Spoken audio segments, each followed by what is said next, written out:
Hello नमस्कार समाचार में आपका स्वागत है। हम आपको बहुत ही महत्वपूर्ण जानकारी देने वाले हैं आउटसोर्स कर्मचारियों को लेकर। आउटसोर्स कर्मचारियों का नियमितीकरण ना करके 10 लाख कर्मचारियों को बाहर करने की योजना बनाई जा रही सरकार के द्वारा, जिससे आउटसोर्स कर्मचारी नाराज हैं। उन्हें एक बड़े आंदोलन की चेतावनी दे दी। सभी को एकजुट होने के लिए कहा गया है और शासन के खिलाफ जाने को बोला गया। इसमें स्पष्ट कहा गया है कि आउटसोर्स कर्मचारियों को कोई जल्द से जल्द नियमित नहीं किया जाए तो एक बड़ा आंदोलन करेंगे, सत्ता परिवर्तन करेंगे। तो मैं पूरी विस्तार से जानकारी देने वाला हूँ, लाइव वार्ता भी सुनाने वाला हूँ, प्रदेश अध्यक्ष का क्या कहना है उसके संबंध में भी जानकारी देने वाला हूँ। वीडियो में बने रहें, वीडियो पूरा देखें। वीडियो अच्छा लगे तो लाइक जरूर करें और चैनल को सब्सक्राइब जरूर करें ऐसी अपडेट पाने के लिए।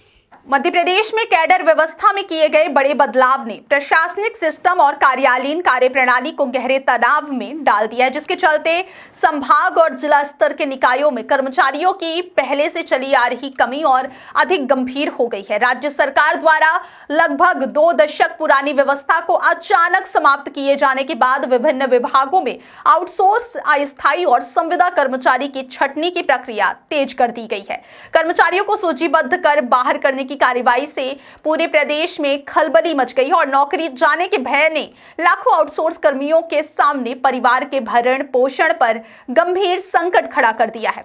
वर्षों से कम वेतन, सीमित सुविधाओं और अनिश्चित भविष्य के बीच काम कर रहे ये कर्मचारी अब सरकार के फैसले से खुद को पूरी तरह असुरक्षित महसूस कर रहे हैं और यही कारण है कि अब वे सरकार के खिलाफ खुलकर मोर्चा खोलने की तैयारी में है। सरकार ने 10 में से 7 कर्मचारी श्रेणियों को समाप्त करने का निर्णय लिया है, जिनमें लाखों कर्मचारी शामिल है और इतनी बड़ी संख्या में कर्मचारियों का असंतोष आने वाले समय में सरकार के लिए बड़ी परेशानी का कारण बन सकता है। इस फैसले का सबसे ज्यादा असर आउटसोर्स कर्मचारियों पर पड़ा है, जिनकी संख्या प्रदेश में 10 लाख से अधिक बताई जा रही है और अब इनमें से बड़ी संख्या जनवरी 2026 से प्रदेश व्यापी आंदोलन की चेतावनी दे रही है। विभागों को कर्मचारियों को बाहर करने के आदेश ऐसे समय में जारी किए गए हैं जब पहले से ही कई विभाग मानव संसाधन की कमी से जूझ रहे हैं, जिससे यह निर्णय आग में घी डालने जैसा साबित हो रहा है। देखिए, बिजली विभाग, टेलीमेडिसिन सेवा और स्वास्थ्य क्षेत्र से जुड़े लैब टेक्नीशियन जैसे कर्मचारी पहले ही सिस्टम से बाहर किए जा चुके हैं और वे खुलकर विरोध में उतर आए हैं। टेलीमेडिसिन के करीब 1200 कर्मचारियों को पहले ही सेवा से हटा दिया गया है, जिससे स्वास्थ्य सेवाओं पर भी प्रतिकूल असर पड़ने की आशंका जताई जा रही है।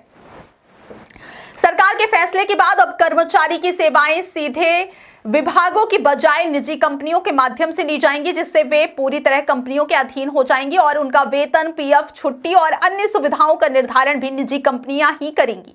इससे कर्मचारियों की वर्षों पुरानी नियमितीकरण की उम्मीदें पूरी तरह टूट गई हैं, क्योंकि वे लंबे समय से सरकार से स्थायी किए जाने की मांग कर रहे थे, लेकिन अब उन्हें और अधिक असुरक्षा की ओर धकेल दिया गया है।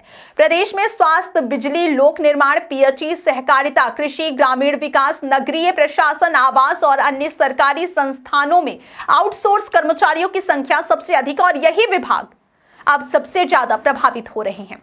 नगरीय निकायों में ई अटेंडेंस की नई व्यवस्था लागू किए जाने के बाद इसके माध्यम से भी हजारों कर्मचारियों की छंटनी की तैयारी कर दी गई है। लोक निर्माण, पीएचई, वन, स्वास्थ्य, महिला एवं बाल विकास और ऊर्जा विभागों में संकट और गहराता जा रहा है, क्योंकि यहां बड़े पैमाने पर कर्मचारियों को हटाने की प्रक्रिया शुरू हो चुकी है। विभिन्न निगमों, मंडलों और शासकीय संस्थाओं में भी व्यापक स्तर पर छंटनी की योजना बनाई जा रही है और अनुमान है कि करीब 1.5 से 2 लाख आउटसोर्स कर्मचारियों को तत्काल घर पर बैठाया जा सकता है। अब तक ये कर्मचारी विभागों में सृजित पदों से विरुद्ध काम कर रहे थे और विभागीय अधिकारियों से उन्हें कुछ हद तक संरक्षण और सहयोग मिल जाता था, लेकिन निजी कंपनियों के अधीन होने के बाद वे किसी भी तरह की विभागीय सहायता से वंचित हो जाएंगे।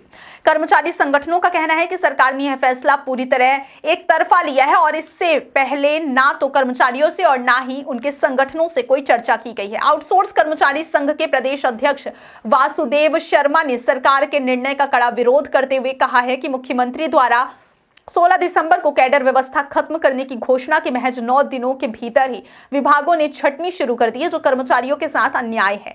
उनका आरोप है कि विभागों के अधिकारी अब आउटसोर्स कर्मचारियों को बाहर का रास्ता दिखाने में जुट गए हैं और इसके लिए बाकायदा सूचियां तैयार की जा रही। कर्मचारी संगठनों का यह भी कहना है कि सरकार ने निजी कंपनियों के बढ़ते दखल से भविष्य में होने वाली समस्याओं को पूरी तरह नजरअंदाज कर दिया है, जिससे कर्मचारियों के शोषण का खतरा और बढ़ जाएगा। इस फैसले के खिलाफ अब पूरे प्रदेश में आक्रोश का माहौल है। 10 लाख से ज्यादा आउटसोर्स कर्मचारी जनवरी से बड़े आंदोलन की तैयारी में हैं, जो आने वाले समय में मध्य प्रदेश सरकार के लिए एक बड़ी राजनीतिक और प्रशासनिक चुनौती बन सकता है। साथियों, आप सब लोगों को मध्य प्रदेश सरकार के कैबिनेट के निर्णय और उसके बाद वित्त विभाग के दिशा निर्देशों की संपूर्ण जानकारी आप तक पहुंच चुकी है।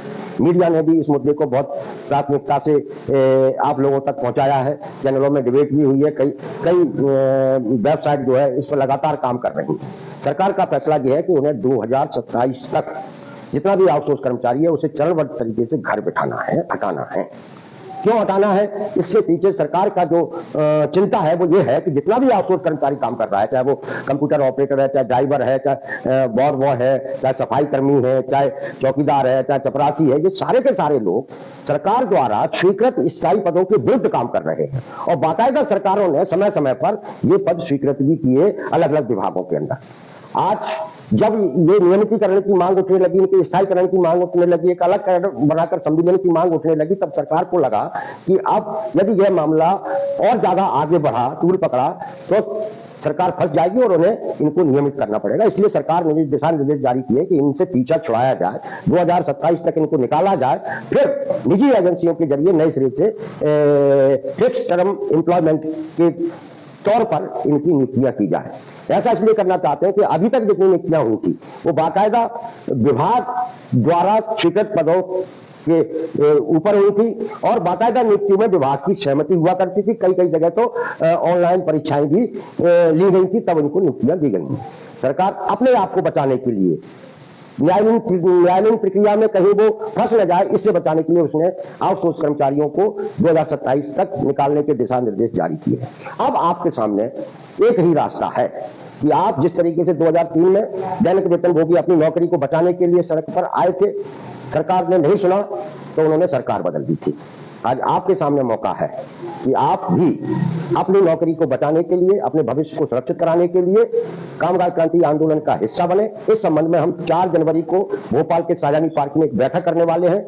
उस बैठक में अपने अपने विभाग के नेतृत्वकारी साथियों को पहुंचाएं और आने वाले दिनों में एक निर्णायक संघर्ष के हम तैयारी कर रहे हैं। उस दिन वो तारीख की भी घोषणा होगी। साथियों, बगैर लड़े कुछ नहीं मिलता। प्रभु श्री राम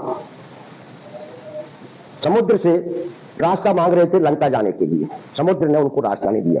भगवान प्रभु श्री राम ने 3 दिन तक अनुनय विनय किया, हाथ जोड़े, पूजा की, पाठ किया, लेकिन जब प्रभु श्री राम ने अपना धनुष उठाया और तीर चढ़ाया और तो समुद्र को सुखा दिया था और वो श्रीलंका पहुंच गए थे।